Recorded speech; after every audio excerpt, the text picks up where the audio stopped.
दोस्तों, स्वागत है आपका आज के इम्पॉर्टेंट वीडियो में। वैसे तो आप लोगों ने वीडियो का थंबनेल देख के समझ चुके होंगे कि इस वीडियो में मैं किस चीज़ के बारे में बात करने जा रहा हूँ।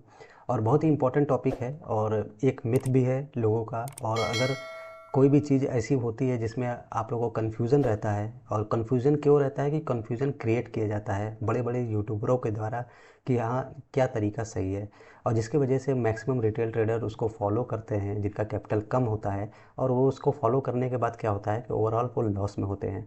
तो आज इस पे हम एक बात करेंगे और इसको समझेंगे कि कैसे हम स्कैल्पिंग करें, स्कैल्पिंग में क्या क्या चीज़ों को आपको सबसे ज़्यादा इम्पोर्टेंस देनी चाहिए, और कितना ट्रेड करना चाहिए। अगर स्कैल्पिंग सही है तो कितना ट्रेड करना चाहिए, क्योंकि लोग तो बहुत ज़्यादा ट्रेड करते हैं। तो चलिए आज इस पे डिस्कस करते हैं। सबसे पहले समझते हैं कि स्कैल्पिंग होता क्या है, स्कैल्पिंग का मतलब क्या है और स्कैल्पिंग कैसे करते हैं। तो देखिए, ये क्या है कि आपको पता है कि ट्रेडिंग में अलग अलग तरीका होता है जिसको आप ट्रेड करते हैं। तो इसमें से एक तरीका होता है स्कैल्पिंग का, बहुत पॉपुलर है स्कैल्पिंग करना। और मैक्सिमम जो जिनका कैपिटल छोटा हो चाहे बड़ा हो वो इसको करते हैं। जैसे पोजिशनल ट्रेड होता है कि आपने एक ट्रेड बना लिया, ट्रेड बनाने के बाद आपको एक उम्मीद है कि मेरा 100 पॉइंट का एसएल है तो 200 पॉइंट का टारगेट है। अब 200 पॉइंट या तो आपको मिलेगा तब आप बाहर आएंगे, या फिर 100 पॉइंट का एसएल दे के बाहर आ जाएंगे। ये होता है एक पोजिशनल ट्रेडर। स्कैल्पिंग क्या होता है कि स्कैल्पिंग में क्या होता है, आपको छोटे टाइम फ्रेम पे आना है और 10 से 15 पॉइंट आपको कैप्चर करके मार्केट से बाहर हो जाते हैं। अलग अलग तरीके से इसको आप ट्रेड कर सकते हैं। कोई 915 ईएमए यूज़ करता है, कोई 920 ईएमए यूज़ करता है, कोई सुपर ट्रेंड को यूज़ करता है, कोई आरएसआई इंडिकेटर यूज़ करके अपना ट्रेड बनाता है, कोई बिग बार सेटअप को देख के ट्रेड करता है। तो अलग अलग तरीके से इसमें स्कैल्पिंग किया जा सकता है। अब क्या होता है उसमें कि जैसे कि मान लीजिए कि आपने एक कैंडल बनी, और वो कैंडल बनी है 100 पॉइंट की। मान लीजिए, एक जनरली ले लेते हैं कि 100 पॉइंट की कैंडल बन गई है, बहुत तेज़ी से बैंक निफ्टी भागा, 100 पॉइंट का कैंडल निकल गया। अब ये कैंडल बनने के बाद आपको पता चला है कि 100 पॉइंट की कैंडल बनी है। अब इसमें क्या होता है, स्कैल्पिंग का क्या होता है कि आपने एंट्री बनाया, आपसे 15-20 पॉइंट या 30 पॉइंट मैक्सिमम लेके मार्केट से बाहर हो गए। ठीक है। अब वो 30 पॉइंट पे क्या होता है, स्कैल्पिंग करने वालों को ये भी सोचना होगा कि 30 पॉइंट में आपको टारगेट मिल चुका है। इसके बाद कैंडल कहीं भी जाती है उससे हमें कोई मतलब नहीं होता है। उसके बाद 100 पॉइंट जाए, 200 पॉइंट जाए, मार्केट कहीं भी चला जाए, मेरा काम ख़त्म। और इसमें क्या होता है कि 15-20 पॉइंट में आपको अपना टारगेट मिल गया, आप मार्केट से बाहर। अब हो सकता है कि वो कैपिटल के हिसाब से आपके लिए बहुत बड़ा प्रॉफिट हो सकता है, 10-15 पॉइंट में मिल जाए। और वही हो सकता है कि आपका कैपिटल छोटा हो तो थोड़ा सा आपको प्रॉफिट कम देखने को मिलता है। तो प्रॉब्लम सबसे पहले क्या आती है कि जिसका कैपिटल छोटा होता है वही बार बार स्कैल्पिंग करता है। तो पहले तो हम लोग समझ चुके हैं कि स्कैल्पिंग क्या होता है, कि छोटे टाइम फ्रेम पे आना है, जैसे 3 मिनट 5 मिनट, बहुत लोग 1 मिनट के टाइम फ्रेम पे भी करते हैं। और कैंडल जितना भी मूव करेगा उसमें बस आपको एंट्री करना है, और एंट्री करके आपको तुरंत वहाँ पे एग्जिट करना है। 10 से 15 पॉइंट का टारगेट रहेगा, मैक्सिमम 20 पॉइंट 30 पॉइंट हो सकता है। अलग अलग इंडेक्स में अलग अलग तरीके से आप इसमें ट्रेड करते हैं। और जहाँ भी आपका प्रॉफिट मिला, बस आपका टारगेट मिला, बस आप वहाँ से बाहर आ गए। और जैसे ही बाहर आएंगे और आपको प्रॉफिट मिल चुका है। अब देखिए, ये तो प्रॉफिट की बात हो गई, पर ऐसा नहीं है कि हमेशा प्रॉफिट ही मिले, हो सकता है आपका लॉस भी हो जाए। अब उसमें भी आपका यही तरीका होता है कि आपने तुरंत एंट्री बनाया। अगर आपका जहाँ पे आप 10-15 पॉइंट का टारगेट आप ले रहे हैं तो उससे कम का आपको लॉस भी लेना होगा। तो मान लीजिए कि आप 30 पॉइंट का या 20 पॉइंट का आपका टारगेट है, तो आपका वहाँ पे एसएल कितना होगा, एसएल आपका और छोटा होगा। तो जैसे ही आपका एसएल आएगा तुरंत आपने एसएल बुक किया, मार्केट से बाहर हो गए। तो ये तरीका होता है स्कैल्पिंग करने का। पर अब इसमें क्या होता है कि आप लोग बहुत लोगों का वीडियो देखते होंगे जो दिन में कम से कम 5-6 आपको देखने को मिलेगा, 5-6 ट्रेड कर रहे हैं, 5-6 स्कैल्पिंग कर रहे हैं। ट्रेड नहीं बोलते हैं, वो स्कैल्पिंग बोलते हैं, क्योंकि वो अलग थोड़ा सा सुनने में भी अच्छा लगता है। स्कैल्पिंग कर रहे हैं कुछ अलग लगता है, ट्रेड हो जाता है कि कोई भी ट्रेड कर रहा है।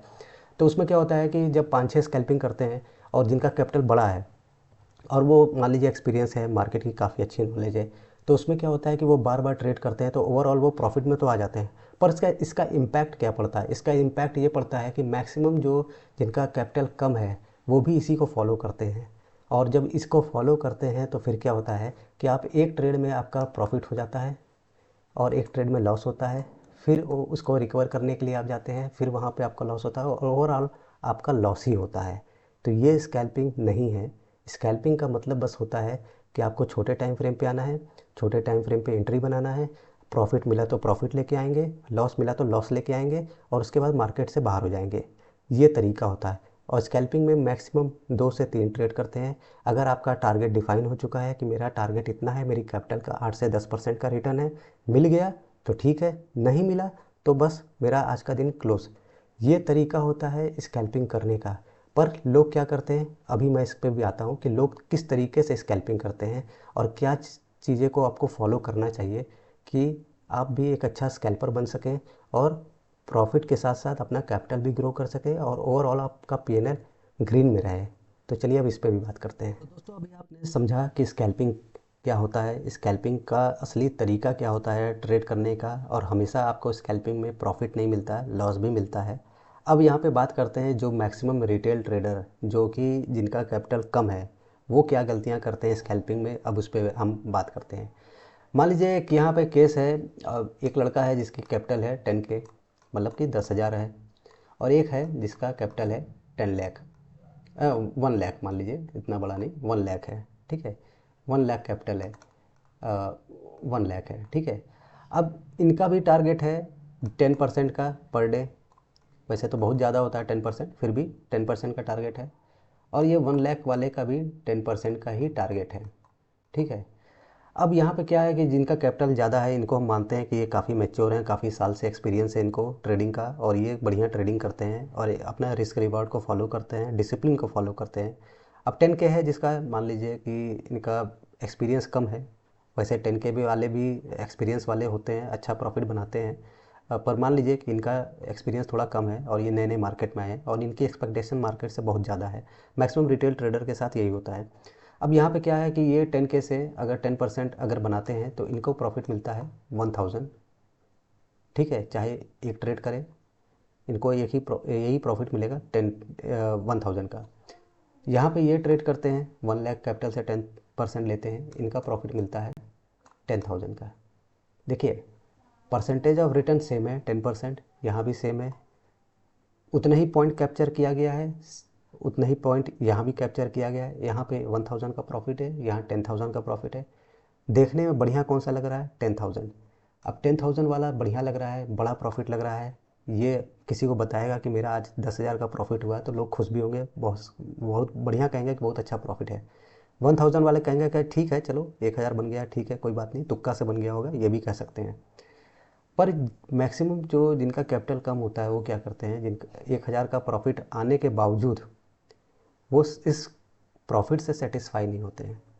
और वो इस प्रॉफिट से जब सेटिस्फाई नहीं होते हैं तो फिर क्या करते हैं कि एक ट्रेड के बाद फिर सेकंड ट्रेड करते हैं, फिर थर्ड ट्रेड करते हैं, इस उम्मीद में कि चलो इस प्रॉफिट को और बड़ा बनाया जाए, और बड़ा बना के हम अपना जो टारगेट है, ये प्रॉफिट का टारगेट है 1000 से और बड़ा बना के इसको 3,000, 4,000, 5,000 बना देंगे।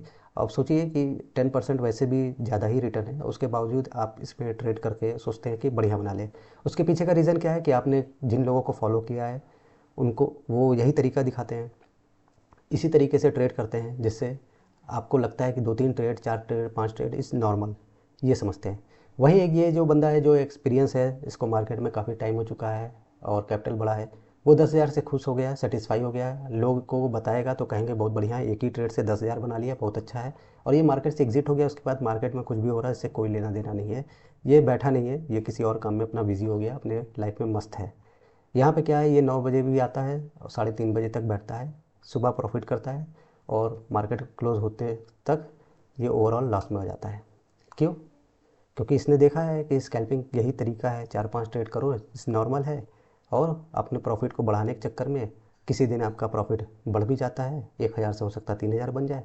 पर ओवरऑल आपका जब पीएनएल, जो मंथली पीएनएल आप जब अपना देखेंगे तो उसमें क्या होगा, उसमें क्या होगा, सबसे इंटरेस्टिंग तो यही होता है कि इसमें क्या होता है कि जब आप अपना पीएनएल देखेंगे तो उसमें क्या होगा कि आप अगर ग्रीन में भी हैं, मान लीजिए कि आप ग्रीन में भी हैं, फिर भी उसमें आप लॉस में रहेंगे आगे, फिर भी क्या होगा कि उसमें आप लॉस में हैं।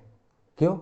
क्योंकि कहीं ना कहीं आपने ट्रेड ज़्यादा किया है, आप पर डे ट्रेड कर रहे हैं, और इंडियन मार्केट में आपको पता है ज़्यादा ट्रेड करें चाहे जैसा भी करें, मार्केट साइडवेज होता है, मार्केट में एक टाइम मोमेंटम आता है, उसके बाद मार्केट साइडवेज हो जाता है, कभी कभी तो पूरा दिन साइडवेज हो जाता है। तो वहाँ पे क्या होगा कि आप मल्टीपल ट्रेड करेंगे तो फिर क्या होगा, ब्रोकरेज, सबसे बड़ी समस्या ब्रोकरेज। जो 20 रुपया आपको पर बाई सेल पे लगता है और ओवरऑल 40 रुपये लगता है, फिर प्लस एक्स्ट्रा चार्जेस लगते हैं। तो मिला जुला के क्या होता है कि आपका हर ट्रेड में 60 रुपये तक आपका ब्रोकरेज लगता है। ये एक लॉट का मैं बता रहा हूँ, ओनली वन लॉट। अगर कैपिटल के हिसाब से आप अपनी लॉट साइज़ ज़्यादा बढ़ाते हैं तो ये फिर अलग हो जाता है, फिर और ज़्यादा हो जाता है। तो ओवरऑल क्या होता है कि आप लॉस में ही रहते हैं और लॉस मेकिंग हो जाता है, और फिर बाद में कहते हैं कि यार scalping is not good for me, और ये सिर्फ़ और सिर्फ मुझे बर्बाद करता है, स्कैल्पिंग में पैसे नहीं बनते हैं, ये सोचते हैं। पर सही तरीका क्या था? सही तरीका यही था कि आपका 10% मिल चुका है, आप मार्केट से बाहर हो जाएं। मार्केट आपके लिए नहीं बैठा है कि आप पर डे ट्रेड करें 9:15 से 3:30 तक। अगर करेंगे तो फिर खामियाजा यही रहेगा कि आपका लॉस होगा। ठीक है, बड़े बड़े जो ट्रेडर हैं जिनका अगर आप फॉलो करेंगे तो देखेंगे कि वो मॉर्निंग में आते हैं, ट्रेड बनाते हैं, प्रॉफिट हुआ तो प्रॉफिट लेके गए, लॉस हुआ तो लॉस लेके गए, उसके बाद वो मार्केट की तरफ नहीं देखते हैं। पर रिटेल ट्रेडर जो मैक्सिमम जिनका कैपिटल कम है, वो क्या करते हैं कि बार बार एंट्री पे एंट्री बनाते रहते हैं, ये सोच के कि चलो आज का प्रॉफिट मैं और बड़ा बनाऊंगा, कल मेरा 2000 का प्रॉफिट हुआ है, आज इसको मैं 5000 बनाऊंगा। पर वो होता क्या है कि 2000 भी गया, 5000 भी गया, सब गया, और ओवरऑल धीरे धीरे आपका कैपिटल ख़त्म हो जाता है। तो स्कैल्पिंग करना सही है, कैपिटल ग्रो कर सकते हैं, पर सही माइंडसेट से, सही तरीके से। तरीका यही है कि आपको सिर्फ और सिर्फ अगर एक ट्रेड में भी अगर आपका टारगेट मिल जाता है तो क्लोज, डे एंड, फिर आपको मार्केट में नहीं देखना है, नहीं बैठना है। ठीक है, तो ये तरीका है। चाहे आपका टारगेट 8% मिल जाए, चाहे 10% मिल जाए, कंपाउंडिंग का आप लोगों को मतलब आना चाहिए कि पर डे अगर आप ट्रेड करेंगे, पर डे प्रॉफिट बनाएंगे, तब जाके आपका रिज़ल्ट अच्छा आएगा। मैं 9000 से लास्ट मंथ में लगभग 17,000 का प्रॉफिट बनाया था। सिर्फ़ और सिर्फ यही तरीका था, स्कैल्पिंग करके, और स्कैल्पिंग को हर हर अलग तरीके से ट्रीट करना। ये नहीं कि 4-5 ट्रेड करो, 5-6 ट्रेड करो, कभी कभी हो जाता है, वो एक्सेप्टेबल है, पर रोज़ करना ये गलत है। ठीक है, तो स्कैल्पिंग अगर करते हैं तो सही तरीके से करें, सही तरीका के साथ साथ अपना डिसिप्लिन और रिस्क रिवॉर्ड को भी फॉलो करें। ये नहीं कि प्रॉफिट आपका आ गया है पर आप प्रॉफिट नहीं बुक कर रहे हैं और लॉस में आप बैठे हुए हैं। ठीक है, तो ये चीज़ नहीं है। तो दोनों चीज़ों को समझना है, सोचना है, और फिर उसके हिसाब से आपको ट्रेड प्लान करना है। आने वाले दिनों में ट्रेडिंग बहुत ही बदलने वाली है, तो उसके लिए भी तैयार रहिएगा। हो सकता है स्कैल्पिंग आपको और भी बदनाम कर दे, आपको और भी बुरा बना दे, क्योंकि सब कुछ बदलने वाला है 20 नवंबर से। तो इसको भी आपको देखते हुए अपने ट्रेडिंग स्टाइल को चेंज करना होगा, और टाइम टू टाइम आपको अपग्रेड होना पड़ेगा, वरना आप ट्रेड से बाहर हो जाएंगे। ठीक है, तो आज का वीडियो बनाने का देखिए मकसद यही था कि मैं कल लाइव आया था, लाइव में आया था तो बहुत से लोग मिले मुझे, लाइव में आए थे, और लाइव में आने के बाद उन्होंने बताया कि मैं पर डे 100 ट्रेड लेता हूँ, कोई बोला 200 ट्रेड लेता हूँ, और ओवरऑल मैं लॉस पे हूँ। तो कहीं ना कहीं ये था कि स्कैल्पिंग में ये चीज़ें होती हैं, और कहीं ना कहीं मैं भी स्टार्टिंग के डेज़ में यही गलतियाँ करता था। और जब ये गलतियाँ करता हूँ, जब मुझे ये बातें सामने आई तो पता चला कि हाँ, इस तरीके की गलतियाँ अगर आप करते हैं तो उसको कैसे सही करें। तो जो मैं तरीका अपनाया वही आपको शेयर कर रहा हूँ कि मैक्सिमम एक ट्रेड में अगर टारगेट मिल जाए तो डे एंड हो जाएगा। मैंने भी देखिए जितने वीडियो अपलोड किया है तो ज़्यादातर केसेस में यही होता है, अगर टारगेट मिल गया है तो मैं डे क्लोज कर देता हूँ। और जिस दिन भी मैं थोड़ा सा लालची बन जाता हूँ, ये सोचता हूँ कि चलो आज प्रॉफिट और बड़ा बना लेता हूँ, उस दिन मैं भी लॉस में ही जाता हूँ। अगर लॉस में नहीं हूँ तो फिर क्या होता है कि मैं ब्रोकरेज की वजह से वो प्रॉफिट का रेशियो कम कर लेता हूँ। तो ये था स्कैल्पिंग। तो इसको कैसे सही करें आज की वीडियो में मैंने बता दिया है, आप इसको फॉलो करते हैं तो आपका भी भला हो सकता है। कि आज का वीडियो आपको कैसा लगा आप लोग कमेंट में ज़रूर बताएं, और अगर अच्छा लगा है और पहली बार हमारे चैनल पर आए हैं तो प्लीज़ चैनल को सब्सक्राइब करें, वीडियो को लाइक करें। फिर मिलते हैं किसी और इम्पोर्टेंट टॉपिक पे, तब तक के लिए धन्यवाद।